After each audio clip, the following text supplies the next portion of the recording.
Оваа држава не е повеќе млада за допрва да ги регулира основните права на работникот. Во Македонија тие права се запоставени. Владата може би ја зголеми минималната плата, но таа не е доволна за покривање на високите трошоци за живот. А правата на жените, тие се уште поим кој што се развива.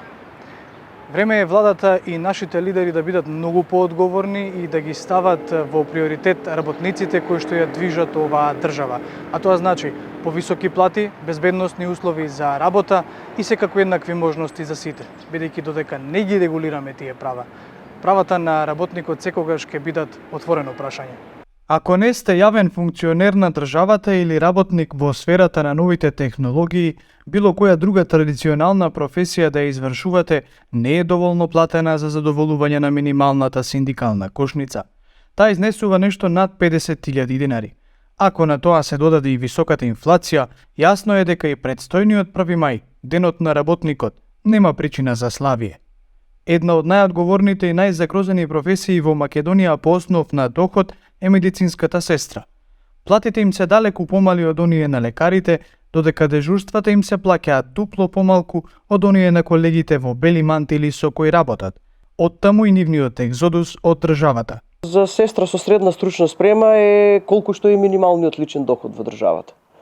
Значи тоа е нешто кое што нема како пример да го сретнете никаде, ниту во регионот, ниту во било која друга земја, за професија која што има толку голема одговорност како што е медицинската сестра, а да имате плата која што одговара на минималниот личен доход на државата е нешто многу недостоинствено и од кога ќе повлечете таа основа и понатака ќе ги разгледувате сите други групи на личните доходи, ќе сватите колкаво е незадоволството од неплатеноста на одговорноста на медицинските сестри.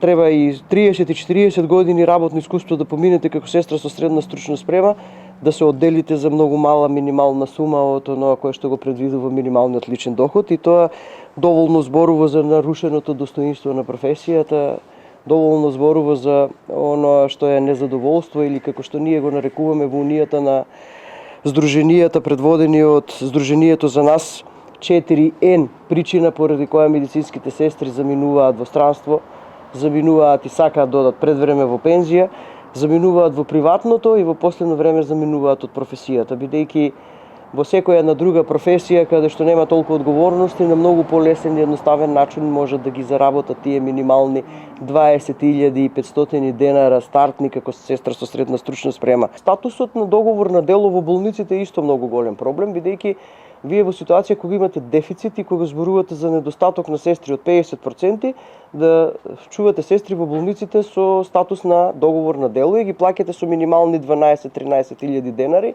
при што немаат здравствено осигурување, и ги имавме и во за време на ковидот, и ги имавме и во ковид оделенијата. Апелиравме како здружение, го дигавме гласот и успеавме во некои болници да изнудиме конкурси каде што поминаа во статус на редовно вработени, меѓутоа се случија такви небулози каде што на редовните конкурси се вработија и се вработуваат нови сестри од надвор, а тие кои што беа за време на ковидот во болниците и кои што се дадоа себе си и најмногу допринесоа, на тие конкурси отпадна и не беа вработени. Тоа се првите тие што заминаа. Значи заминуваат во странство, заминуваат во приватното, заминуваат од професијата, како што ви кажав. А бидејќи имавме времена мерка на забрането пензионирање за време на ковидот, и сега таа времена мерка заврши после завршувањето на ковидот, оваа година имаме масовно пензионирање кај сестрите и никој не го следи трендот сега на замена и на дополнување на тие сестри. За работата на медицинските сестри не постои законска регулатива. Иако имаат пристап до специјализација, тие не се групирани според стручност и во ходниците на болниците ќе ги најдете во секој оделение.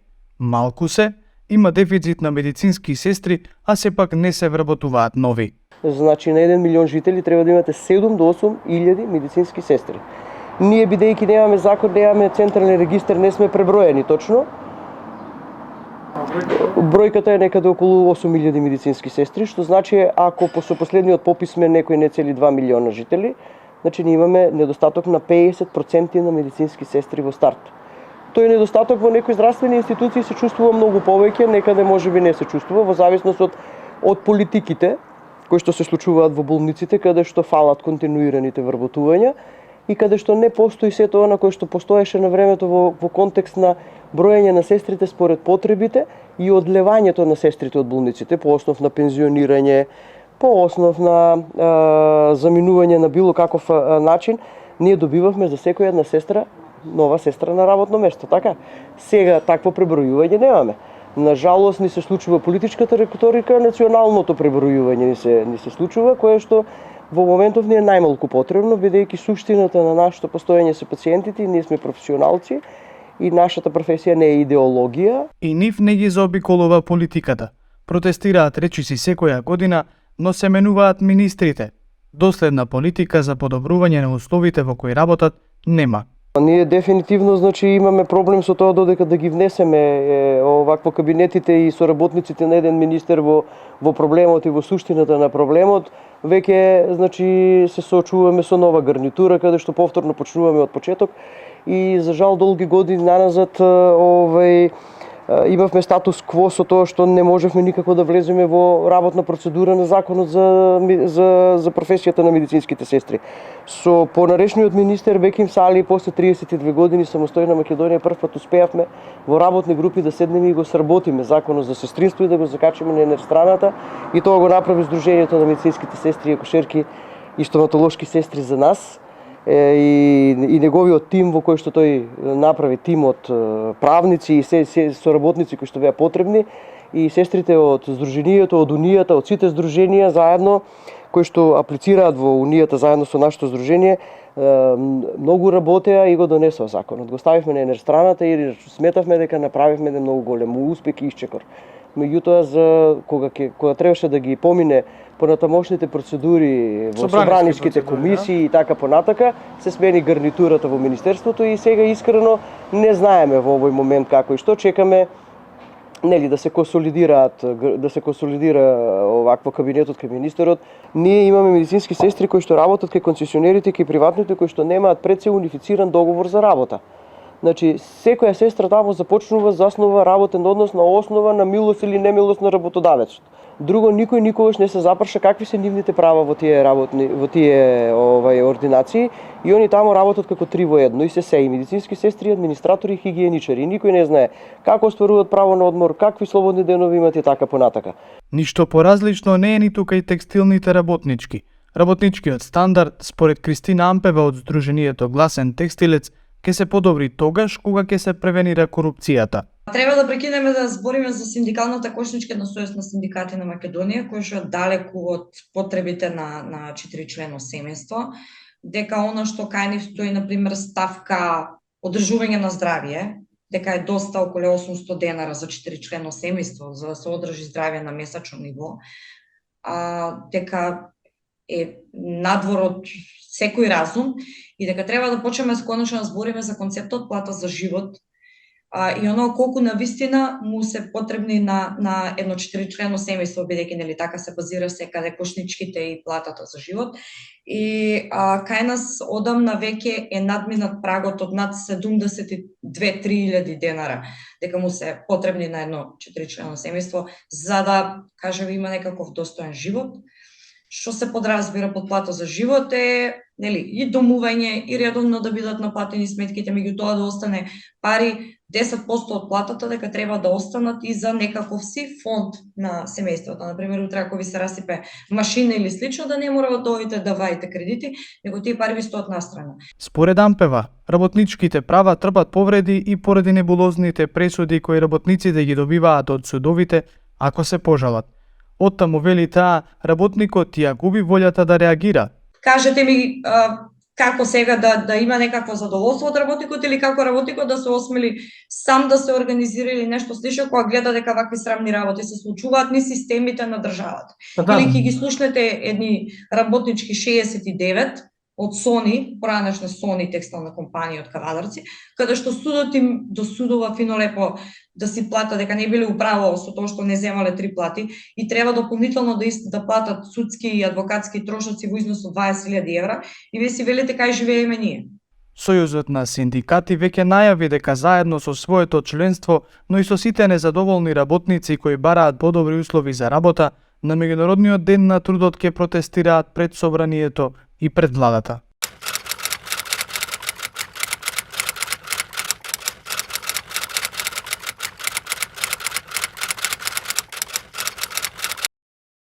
За оваа емисија направивме интервју со председателката на Сдруженијето на медицински сестри, Гордана Бешлиовска. Таа се и укажува на се уште тешката состојба, ситуација на медицинските сестри, земаат плата која е всушност минимална. И се уште ги чекаат оние некакви прилагодувања, чекаат да им се зголемат платите. Во што е проблемот? Зошто не им се зголемени платите?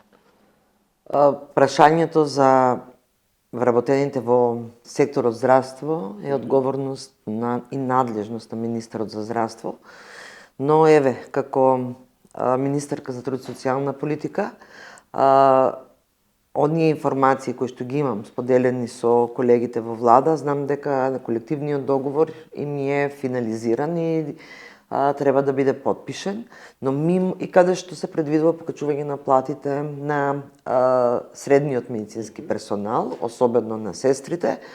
Искрено, секој труд треба да се вреднува, сложеноста на самата работа треба да биде вреднувана и треба да има разлика помеѓу одредени нивоа во кога зборуваме за здравството и да не дојде до урамниловка на платите на помошно-техничкиот персонал и здравствениот персонал.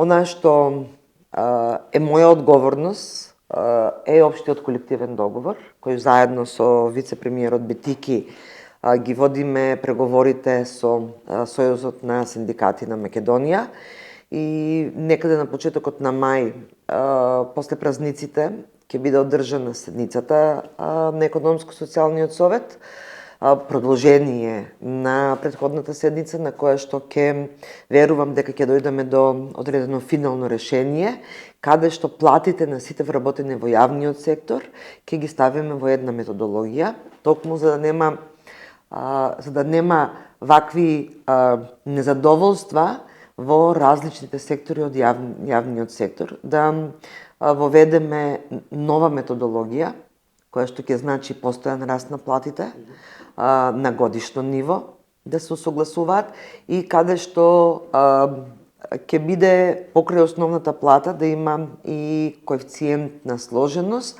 зависно од спецификите на секое работно место. И верувам дека новиот општ колективен договор, а со неговото подпишување од страна на владата и на Сојузот на синдикати на Македонија, ќе се усогласат сите останати грански или колективни договори на ниво на работодавач, за да еднаш за секогаш воведеме ред во платите во јавниот сектор. Да. Кога ќе биде значи таа методологија за која говорите? Ги добивме предлозите од сите синдикати имавме пред 15-20 дена, пред великденските празници беше последниот состанок на Економско-социјалниот совет, се договоривме да синдикатите ни достават нивни предлози.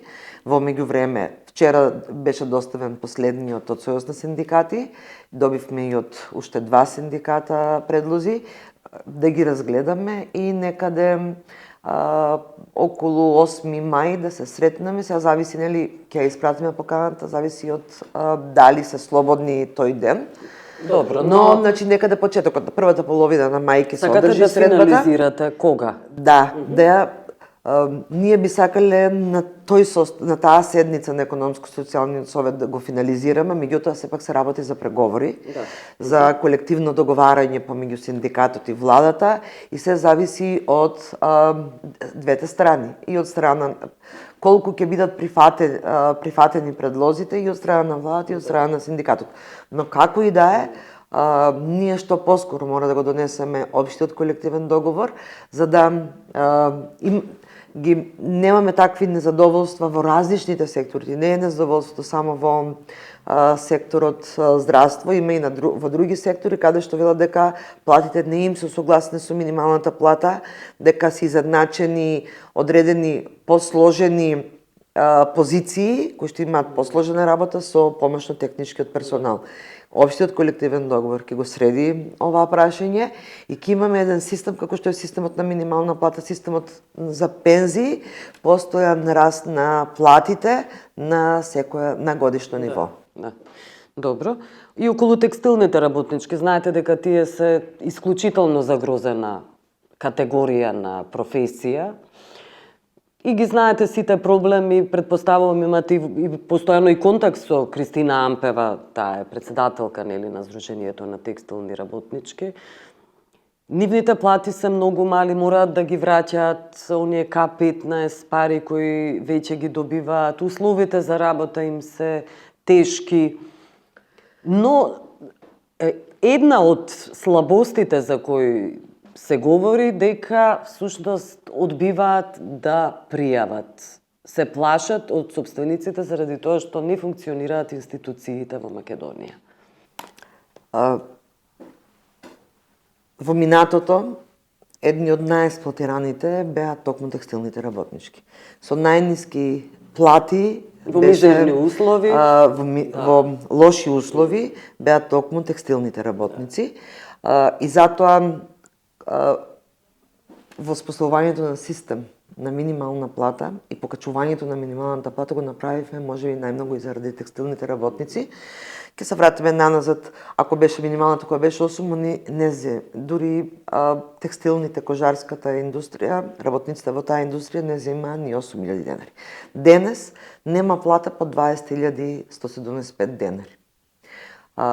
Она што сакам да ги охрабрам текстилните работници, работнички, меѓутоа и сите останалите работници во приватниот сектор, па и во јавниот сектор, е секаква неправилност или прекршување на одредено работничко право да го пријават во Државниот инспекторат за труд. Дури и анонимно можат. Дури може анонимно и кај мене да го пријават. Секако ние со Државниот инспекторат за труд сме во секојдневна комуникација.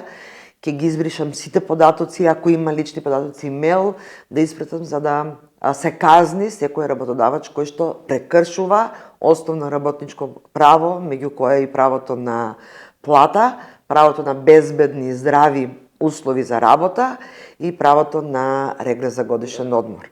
Ако не пријават дека им го бараат регресот за годишен одмор назад, па дури минималната плата бараат некои се жалат да им ги вратат парите. Ако не пријават, нема да знаеме дека има неправилност. Затоа што во случај на надзор кој ќе се направи во таа приватна компанија, таму по закон не се испочтува, не исплатен регрес за годишен одмор, прекувремена плата исплатена. Се формално, во ред, законски, да. Меѓутоа, ако не се пријави, ако се премолчи, тогаш инспекторот и институциите нема да знаат дека некој им ги бара назад парите. Затоа треба да бидат охрабрени. Во државата имаме недостиг на работници. И во услови на недостиг на работници, јас не верувам дека некој работодавач ќе се осуди да не почитува закон, да бара пари назад, што му следуваат на работниците, да бара назад, затоа што не може да ги најде на пазарот на труд работниците. И во оние компании, во најголем дел од приватните компании, одам за да видам и какви се условите за работа, да видам како е се прифатени мерките од владата. Условите за работа се многу подобрени во текстилните фабрики и може да кажем дека се добри услови за работа.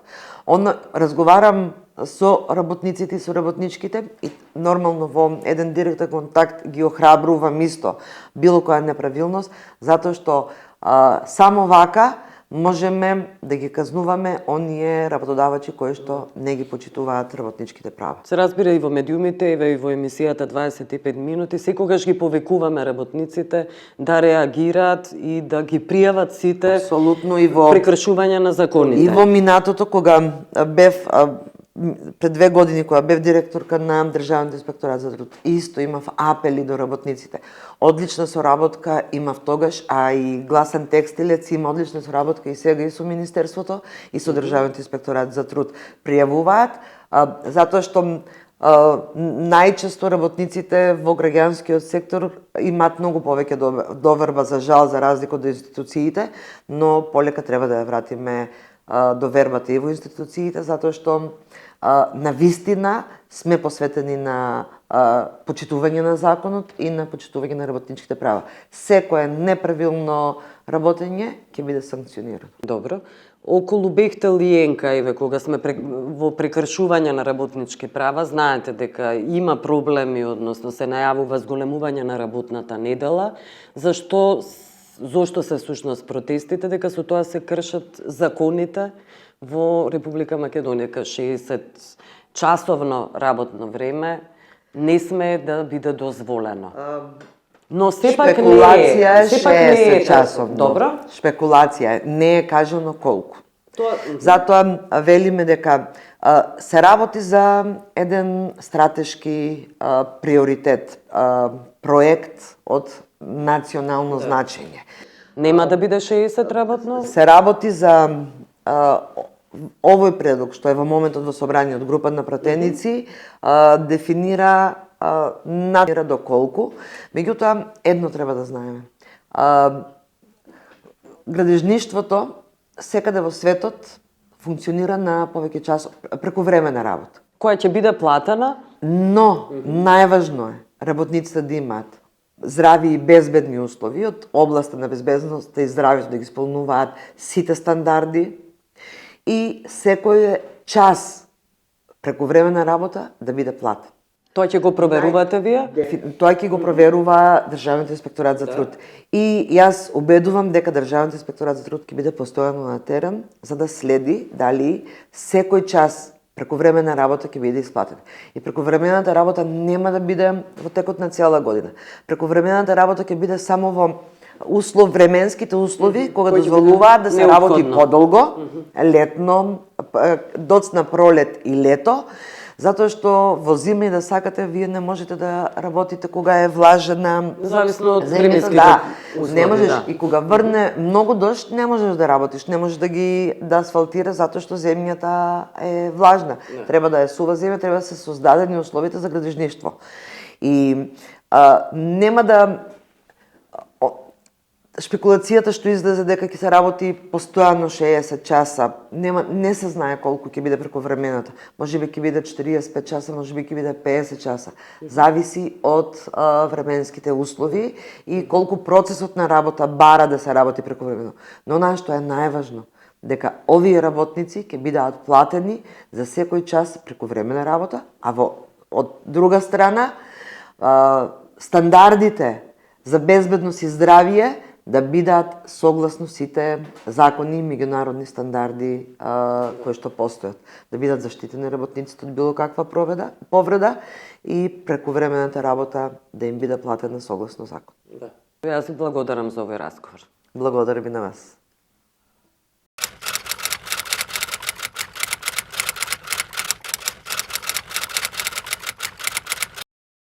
Околу финскиот работен век и живот и регулативата за правата на работникот, во Финска постојат многу правила кои работникот и работодавачот мора да ги следат. Законодавството и колективните договори ги одредуваат, например, минималните плати, работното време, празниците, платата за боледување и условите за отпуштање. И мора да се нагласи дека во Финска овде многу од големо значење се синдикатите кои се грижат за правата на работникот. И тоа е огромна заштита, бидејќи секој работник има заштита, има правна помош, има финансиска помош доколку остане без работа и така натака. Така да работникот во Финска, положбата на работникот е навистина на завидно ниво, бидејќи е заштитен. Уште нешто би додала за синдикатите. Улогата на синдикатите е многу битна. Прво да кажам, да нагласам, споредувајќи со други земји, например од Балканот, синдикатите немаат никаква врска со ниту една политичка партија, значи се тотално неутрални и се застанати само и единствено само ради потребите да ги заштитат потребите на работникот. И тоа е основната рамка во која се движат сите, значи и работодавецот и работникот. Меѓутоа овде во Финска поготово е нагласено значењето и улогата и правата на работникот. Сите работодавци навистина се во некаква ако можам така да кажам, во подредена ситуација, бидејќи работникот е тука многу повеќе заштитен. Се разбира во цела правна рамка која постои, се разбира и за работодавачите. Меѓутоа работникот е тој кој е посебно заштитен овде.